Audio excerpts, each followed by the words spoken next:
El día que mi hijo Rodrigo me obligó a firmar los papeles del divorcio con el hombre que amé durante 43 años, yo tenía 65 años y sentí que me arrancaban el alma del cuerpo. Me dijeron que era por las deudas, que era para protegerme, que era lo mejor para todos. Pero lo que ellos no sabían, lo que ninguno de ellos imaginaba, es que el día que fui a visitar a Armando en aquella casa abandonada de las afueras de Guadalajara, descubrí algo que cambiaría para siempre el destino de toda mi familia.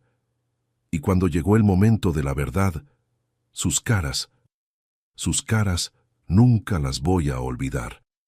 Me llamo Esperanza Mendoza, tengo 65 años, y esta es la historia que me costó todo, pero que también me devolvió algo que creía perdido para siempre, mi dignidad. Pero antes de entrar en la historia, apóyame dándole like y suscribiéndote ahora mismo.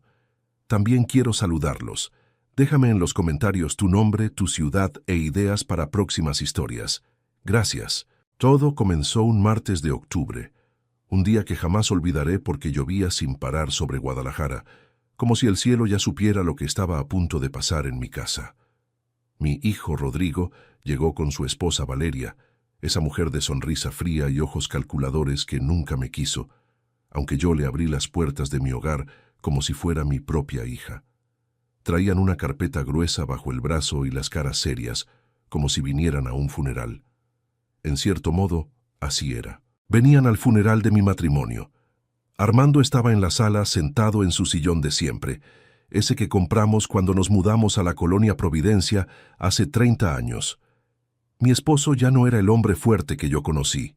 Una embolia el año anterior lo había dejado débil, con el habla trabada y la mano derecha temblorosa. Pero sus ojos seguían siendo los mismos ojos castaños que me enamoraron cuando yo tenía 22 años y servía café en una pequeña fonda del centro de Guadalajara.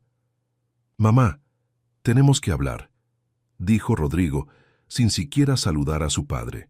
Me senté en el sillón, con las manos sobre el delantal floreado que siempre usaba para cocinar.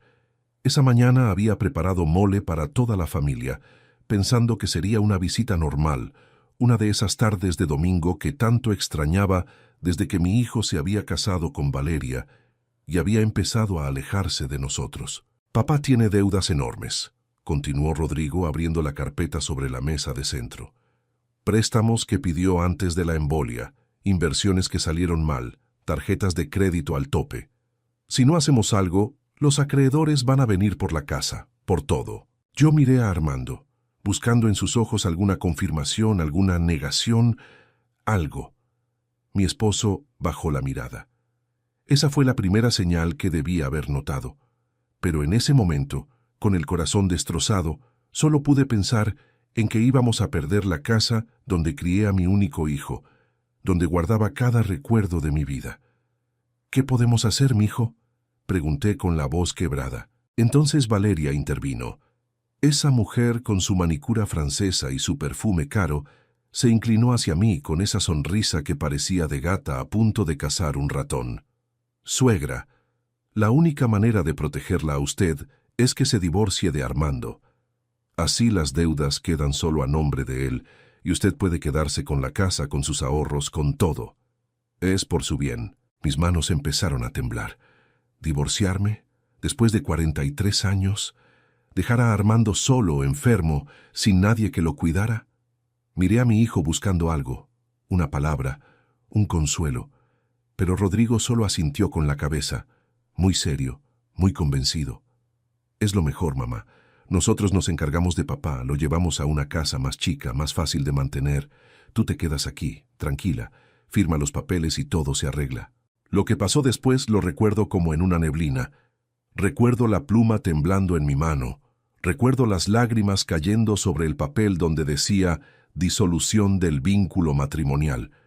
Recuerdo a Armando mirándome con esos ojos castaños, llenos de lágrimas, intentando decir algo que no lograba salir de su boca trabada. Recuerdo la mano fría de Valeria apretando mi hombro, apurándome, diciéndome que era por mi bien. Firmé porque confié en mi hijo. Firmé porque pensé que mi familia nunca me haría daño. Firmé porque tenía 65 años y creía que ya había vivido suficiente para saber cuándo me estaban mintiendo. Qué equivocada estaba. Esa misma tarde se llevaron a Armando. Le dieron 15 minutos para empacar una maleta con sus cosas. 15 minutos para despedirse de la casa donde había vivido 3 décadas. Yo me quedé parada en la puerta, viendo cómo mi hijo metía a su padre en el coche bajo la lluvia, mientras Valeria revisaba papeles en la cocina, como si nada estuviera pasando. Lo último que Armando me dijo, con esa voz trabada y los ojos llenos de lágrimas, fueron 3 palabras que me perseguirían durante meses. Busca, ¿verdad? Y se fue. Y yo no entendí nada. Todavía. Para que entiendan el tamaño de la traición, necesito contarles quién era yo antes de ese martes de octubre. Necesito contarles quién era Armando, quién era Rodrigo cuando todavía era mi niño, antes de que Valeria entrara en nuestras vidas y todo empezara a pudrirse por dentro sin que yo me diera cuenta. Yo nací en un pueblito cerca de Tlaquepaque, en una casa de adobe donde éramos 8 hermanos, y apenas alcanzaba para los frijoles. Mi padre trabajaba en los campos de agave y mi madre lavaba ropa ajena. Nunca fui a la escuela más allá del tercero de primaria, porque a los 10 años ya estaba ayudando en casa y cuidando a mis hermanos menores. A los 18 me fui a Guadalajara a buscar trabajo, y así terminé sirviendo café en una fonda del centro, donde conocí a Armando Mendoza, un joven carpintero de 25 años con las manos gruesas y una sonrisa que me derritió el alma. Armando me cortejó durante 8 meses antes de que yo aceptara una cita. Me llevaba flores del mercado, me dejaba cartas escritas con letra de niño aplicado, me esperaba afuera de la fonda aunque lloviera. Era un hombre honesto, trabajador, sin vicios. Cuando le dije que sí, mi madre lloró de felicidad. «Te sacaste la lotería, Esperancita», me dijo, y tenía razón. Ese hombre fue mi lotería durante 43 años. Nos casamos en una iglesia pequeña de Tlaquepaque, con un vestido prestado y un banquete de tamales y atole que hizo mi suegra. Armando trabajaba de sol a sol en su taller de carpintería y yo cosía ropa en casa para ayudar con los gastos. Así, peso sobre peso, fuimos construyendo nuestra vida. A los 2 años nació Rodrigo, nuestro único hijo, porque después de él tuve 2 pérdidas y los doctores me dijeron que mi cuerpo ya no podía más. Rodrigo fue todo para nosotros. Le dimos lo mejor que pudimos: escuelas decentes, universidad, ropa, viajes cuando se podía. Armando trabajaba turnos dobles para que a nuestro hijo no le faltara nada. Yo me desvelaba cosiendo para poder pagarle las clases de inglés. Éramos una familia feliz. Éramos una familia unida. Eso creía yo. La casa de la colonia Providencia la compramos cuando Rodrigo tenía 12 años, con los ahorros de toda una vida y un préstamo que terminamos de pagar 20 años después. Era nuestra joya. Una casa de 2 pisos con jardín, donde yo sembré rosales, y Armando construyó con sus propias manos una pérgola de madera donde desayunábamos los domingos. Cada rincón de esa casa tenía una historia, un recuerdo, una huella de nuestra familia. Rodrigo estudió administración de empresas, se graduó con honores. Yo lloré tanto ese día que mi rímel manchó el vestido nuevo que me había comprado para la ceremonia. Armando, mi Armando, se paró frente a todos los padres con el pecho inflado de orgullo. «Ese es mi hijo», decía. «Ese muchacho va a llegar lejos». Y sí llegó lejos, pero no en la dirección que nosotros esperábamos. Valeria apareció cuando Rodrigo tenía 28 años. La conoció en una fiesta de la empresa donde él trabajaba. Ella era asistente de no sé qué director, 10 años más joven que él, con esa belleza fría de las mujeres que saben lo que quieren y no se detienen ante nada para conseguirlo. Desde el primer día que la conocí, supe que algo no estaba bien. Era educada, sí, pero había algo en sus ojos cuando miraba mi casa, mis muebles, mis joyas heredadas de mi madre. Era como si estuviera haciendo un inventario. «Esa muchacha no me gusta, Armando», le dije una noche, mientras lavábamos los platos juntos. «Ay, vieja, son celos de madre», me contestó él, riendo. «Déjalo ser feliz. El muchacho está enamorado». Se casaron 2 años después, en una boda costosísima que pagamos nosotros y los padres de ella a medias. Yo sonreí en todas las fotos, aunque por dentro sentía un nudo en el estómago. Valeria, desde el primer día como mi nuera, empezó a alejar a mi hijo de nosotros. Las visitas se hicieron más escasas. Los domingos familiares se cancelaban con cualquier excusa. Las llamadas se volvieron cortas y frías. Mi Rodrigo, ese niño que me besaba la frente todas las mañanas antes de ir a la escuela, empezó a responderme con monosílabos. Entonces llegó la embolia de Armando. Hace 1 año y medio.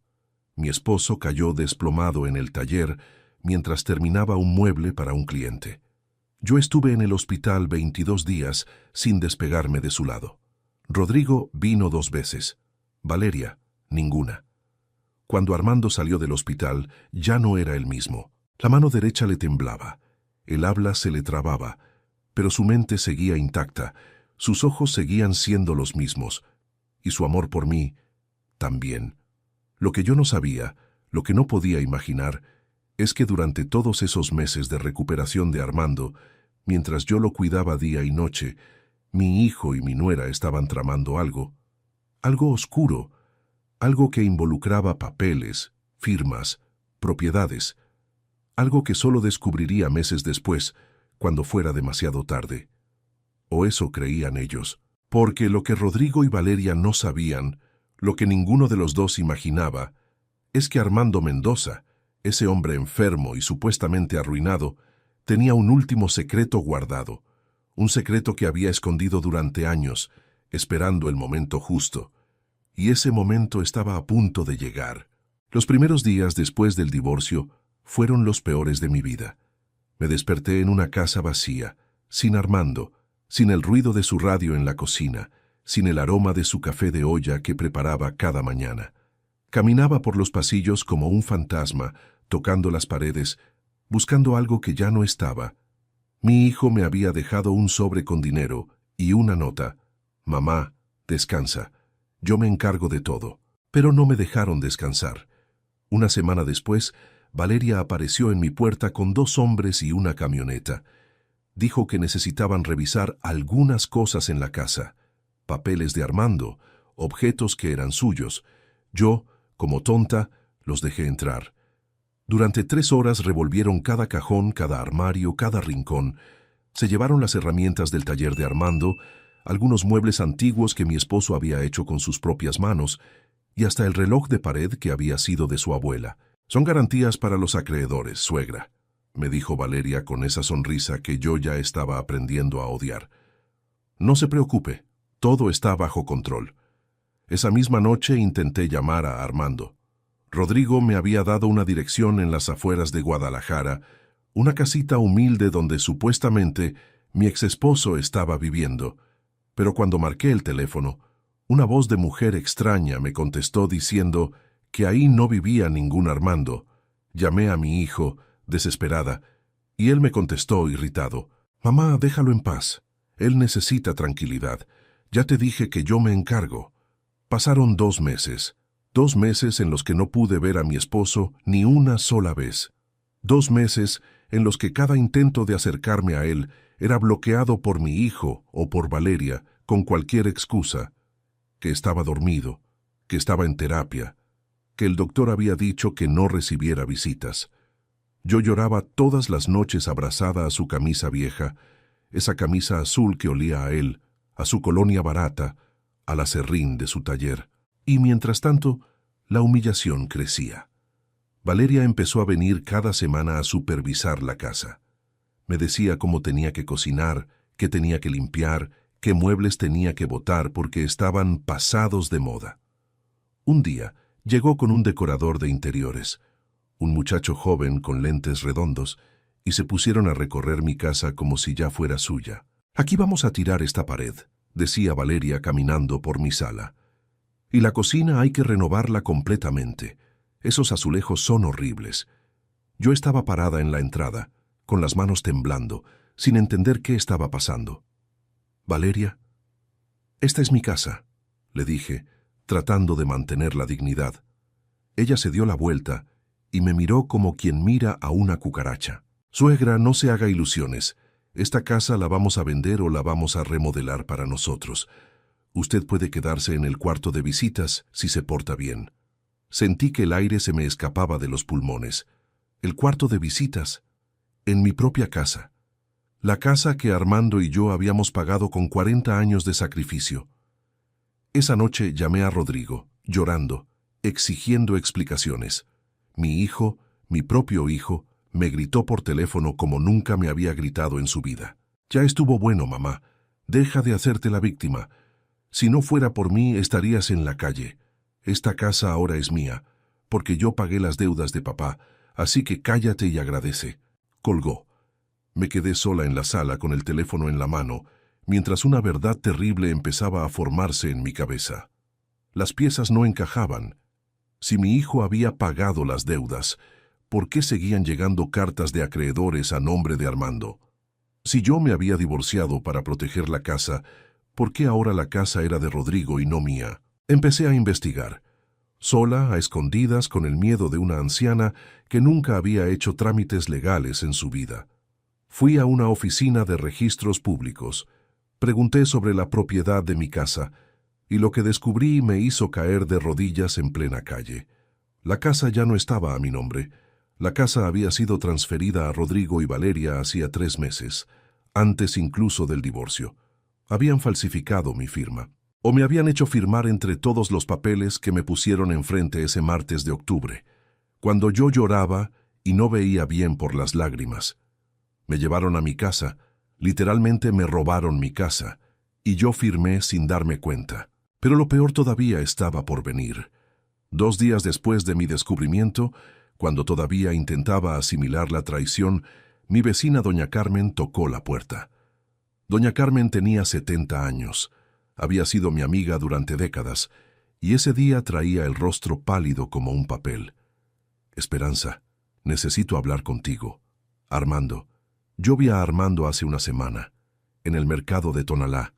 Sentí que el corazón se me detenía. ¿Cómo?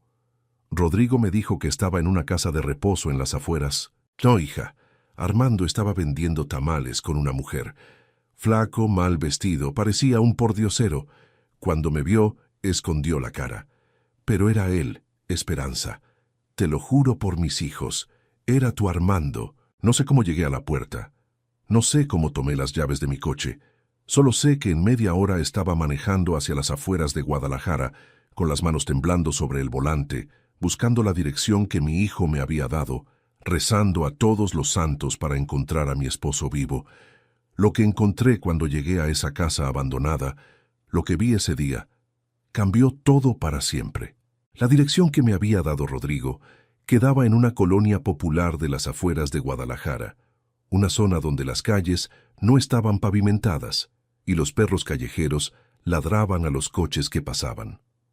Cuando llegué, una lluvia fina empezaba a caer, como aquel martes de octubre, como si el cielo estuviera avisándome de que estaba a punto de descubrir algo terrible. La casa era un cuartito de lámina, pintado de un color rosa descarapelado, con una puerta torcida y una ventana rota tapada con cartón. Al frente había una señora de unos 50 años barriendo la banqueta. Tenía el rostro cansado, marcado por el sol y los años, y unos ojos tristes que me miraron con desconfianza cuando bajé del coche. «Disculpe, señora», dije, con la voz temblorosa. «Estoy buscando a Armando Mendoza. Me dijeron que vivía aquí». La mujer se detuvo. Apoyó la escoba contra la pared. Me miró de arriba a abajo como midiendo si decirme la verdad valía la pena. «¿Usted quién es?», me preguntó. Soy su esposa. Bueno, su exesposa. Soy Esperanza». Los ojos de la mujer se llenaron de lágrimas. Se llevó la mano a la boca, y lo que dijo después me partió el corazón en 2. «Ay, señora, Armando lleva 2 meses hablando de usted todos los días. Pase, pase, por favor, él está adentro. Pero se lo advierto, lo va a encontrar muy mal». Entré a ese cuartito de lámina con el corazón latiéndome como un tambor. Y ahí, en un colchón en el suelo, cubierto con una cobija vieja y gastada, estaba mi Armando, mi esposo de 43 años. el padre de mi hijo, el hombre que me juró amor eterno en aquella iglesia de Tlaquepaque. Estaba flaco como un esqueleto, con la barba crecida, con los ojos hundidos, con la ropa sucia. Cuando me vio, intentó levantarse, pero no pudo. Solo estiró la mano temblorosa hacia mí. «Espe», dijo con la voz rota. «Viniste, viniste». Caí de rodillas junto a él. Lo abracé. Lloré. Lloré como no había llorado en toda mi vida. Lloré por él, por mí, por los años perdidos, por la traición de nuestro hijo. Armando me acariciaba el pelo con su mano temblorosa y me susurraba palabras entrecortadas, tratando de consolarme a mí cuando era él quien necesitaba consuelo. La señora que me había abierto la puerta se llamaba Lucía. Era una viuda que vivía en esa casa con sus 3 hijos. Me contó, con lágrimas en los ojos, cómo había encontrado a Armando tirado en la banqueta 2 meses atrás, cómo lo había recogido pensando que era un indigente, cómo lo había cuidado con el poco dinero que ganaba vendiendo tamales en el mercado. «Señora, su esposo me dijo que su hijo lo había traído en coche y lo había dejado aquí sin una moneda, sin comida, sin medicinas. Le dijo que se las arreglara solo, que su madre ya no lo quería, que usted había pedido el divorcio para quedarse con todo». Sentí que me iba a desmayar. Rodrigo, mi propio hijo, le había dicho eso a su padre. Había abandonado a un hombre enfermo en la calle, mintiéndole, haciéndole creer que yo lo había traicionado. Y durante 2 meses, mientras yo lloraba creyendo que estaba en una casa de reposo, mi Armando dormía en un colchón en el suelo de una desconocida que tuvo más corazón que su propio hijo. Armando me apretó la mano con la poca fuerza que le quedaba. Con esfuerzo, con esa voz trabada que casi no se entendía, me dijo algo que hizo que todo mi dolor se transformara en algo diferente, en algo más fuerte, en algo que me dio un propósito. «Espe, la caja, debajo, del roble, el jardín, viejo». Al principio no entendí, pensé que estaba delirando. Pero Armando repitió las palabras 3 veces, con toda la fuerza de su alma, hasta que entendí. El roble del jardín viejo, el árbol grande que Armando había plantado hace 30 años, cuando compramos la casa. El árbol bajo el cual él pasaba horas los domingos leyendo el periódico, tomando su cerveza. Ahí, enterrada. La verdad, mijita. Esa noche me llevé a Armando a un hotel. Pagué 2 meses por adelantado, con los pocos ahorros que me quedaban. Llamé a un doctor particular, le compré ropa nueva, comida, medicinas, y a la mañana siguiente, mientras él dormía profundamente por primera vez en meses, manejé de regreso a Guadalajara, a esa casa que ya no era mía, dispuesta a descubrir qué había escondido mi esposo debajo del roble. Esperé a que anocheciera. Sabía que Valeria y Rodrigo estaban en un viaje a Cancún ese fin de semana, presumiendo en sus redes sociales las playas y los hoteles caros. Tenía la casa para mí sola durante 3 días. Todavía conservaba una llave, esa que nunca les dije que tenía. Entré en silencio. Fui al patio. La lluvia seguía cayendo, suave, persistente. Debajo del roble, con una pala vieja que encontré en el cobertizo, empecé a cavar. Cavé durante 2 horas, con las manos ampolladas, con la lluvia empapándome el pelo, con lágrimas mezclándose con el lodo. Y cuando ya pensaba que Armando había delirado, que no había nada, mi pala chocó contra algo duro. Era una caja metálica, oxidada, del tamaño de una caja de zapatos. La saqué con manos temblorosas. Estaba cerrada con un candado viejo. Tuve que romperla con una piedra. Y cuando por fin la abrí, a la luz de la linterna de mi celular, lo que encontré ahí dentro me dejó sin aliento. Había documentos, escrituras, títulos de propiedad, una cuenta bancaria de una casa de ahorros que yo ni siquiera conocía, y una carta escrita con la letra temblorosa de Armando, fechada 3 meses antes de su embolia. Una carta que decía: me quedé ahí en la oscuridad bajo la lluvia, con esa carta en la mano, temblando de pies a cabeza. Mi esposo había sabido, durante años había sabido que nuestro hijo nos estaba robando, y había preparado todo esto. Había escondido una fortuna para protegerme, y Rodrigo no tenía idea de lo que estaba a punto de enfrentarse. Los siguientes 10 días los viví en una especie de trance. Con los documentos de la caja en la mano, fui a ver a un abogado. No cualquier abogado, sino el licenciado Fernando Robles, un hombre de 60 años que había sido cliente de Armando en su taller durante décadas y que siempre nos había tratado con cariño. Cuando le conté todo, cuando le mostré los papeles, la carta, las pruebas, el licenciado Robles se quitó los lentes, se frotó los ojos y me dijo algo que todavía recuerdo. Doña Esperanza, esos hijos suyos cometieron varios delitos graves: falsificación de firma, fraude, despojo, abandono de persona enferma. Si usted quiere, yo la ayudo. Y le prometo que no se van a salir con la suya. Esa misma semana, el licenciado Robles contrató a un perito para verificar la firma del acta donde yo supuestamente había cedido la casa a Rodrigo. El resultado fue contundente. La firma era falsificada. También reunimos los estados de cuenta del taller de Armando, donde se comprobaba que durante 2 años Rodrigo había estado desviando dinero a cuentas personales. Y lo más importante, verificamos las propiedades que Armando había puesto a mi nombre. Una casa en la calle Juárez, en el centro de Guadalajara, valuada en más de 6 millones de pesos, y una cuenta de ahorros en un banco de Texas, donde mi esposo había estado guardando dinero durante 15 años con casi 4 millones de pesos convertidos. Yo era millonaria, y nunca lo había sabido. Armando, mientras tanto, se recuperaba en el hotel. Le había contratado una enfermera y un terapeuta. Cada día que pasaba recuperaba más fuerzas, más color en la cara, más brillo en los ojos. Una tarde, mientras le daba de comer sopa de fideos, me tomó la mano y me dijo con esa voz que ya salía más clara: «Perdóname por no decirte antes, tenía miedo de que él te hiciera algo». Lloramos juntos, nos abrazamos como 2 náufragos que se reencuentran después de la tormenta. El día que Rodrigo y Valeria regresaron de Cancún, bronceados y sonrientes, con maletas llenas de ropa de marca, yo los estaba esperando. Pero no sola.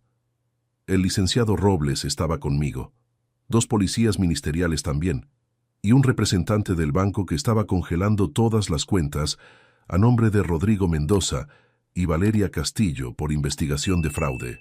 Llegaron a mi casa, esa que ya habían empezado a remodelar, y se encontraron con la sorpresa de su vida.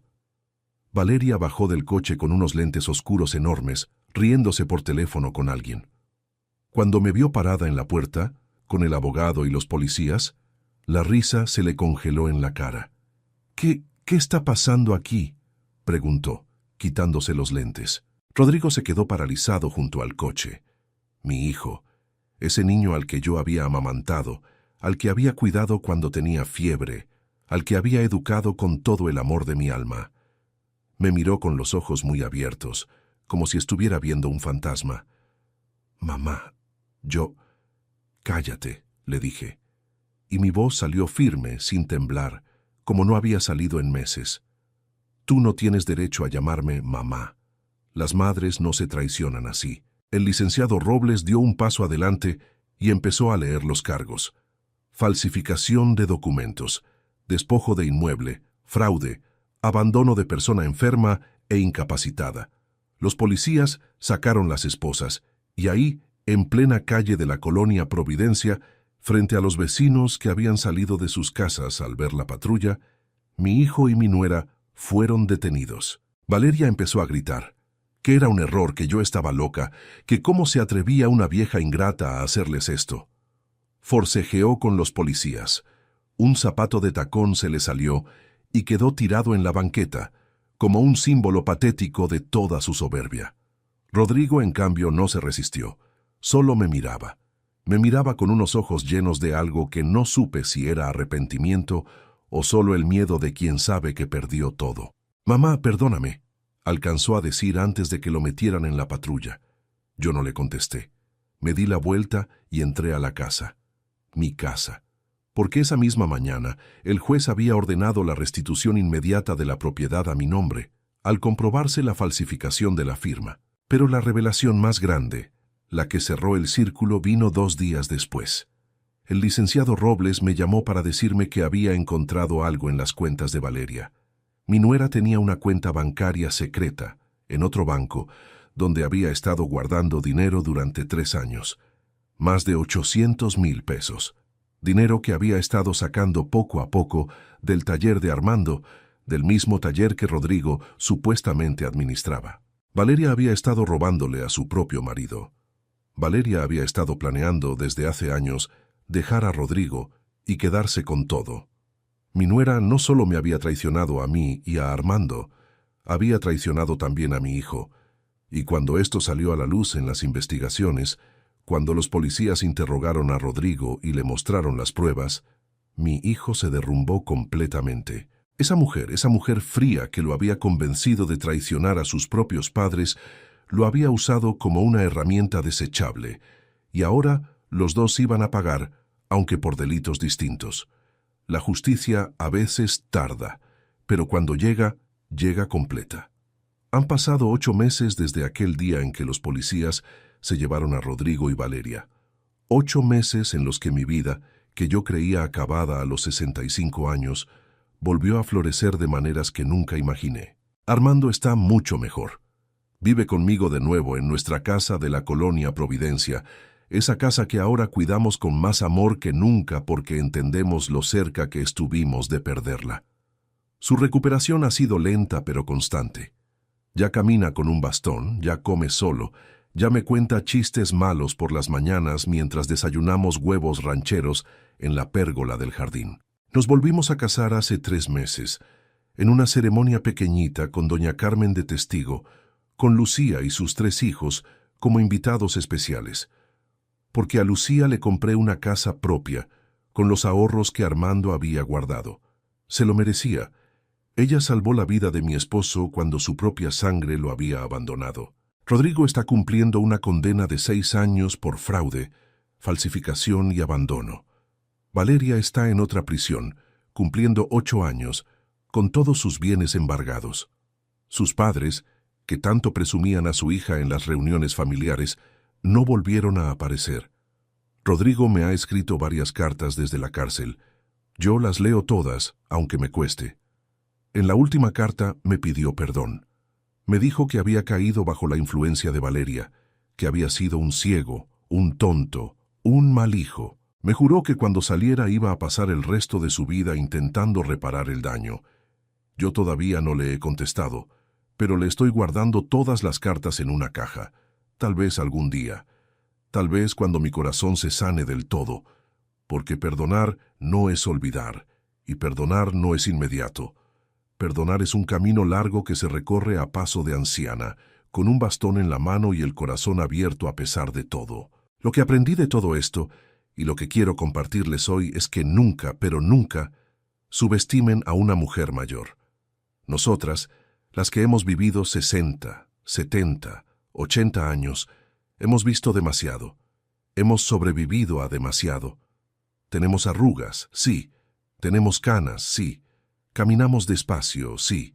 Pero dentro de nosotras hay una fuerza que nadie imagina, una sabiduría que el tiempo nos dio a cambio de todo lo que nos quitó. También aprendí que el amor verdadero, ese que se construye peso sobre peso, día sobre día, durante décadas, no se destruye con una firma ni con una mentira. Armando y yo estuvimos separados por papeles durante casi 1 año, pero en el corazón nunca nos separamos. Él me protegió en silencio durante años, escondiendo una fortuna debajo de un roble, porque sabía que yo iba a necesitar esa protección. Y yo lo encontré, lo rescaté, lo devolví a la vida, porque el amor verdadero siempre encuentra el camino de vuelta. Y la última lección, la más importante: cuiden a sus padres, cuiden a sus abuelos, no los abandonen, no los traicionen, porque un día ustedes también serán viejos.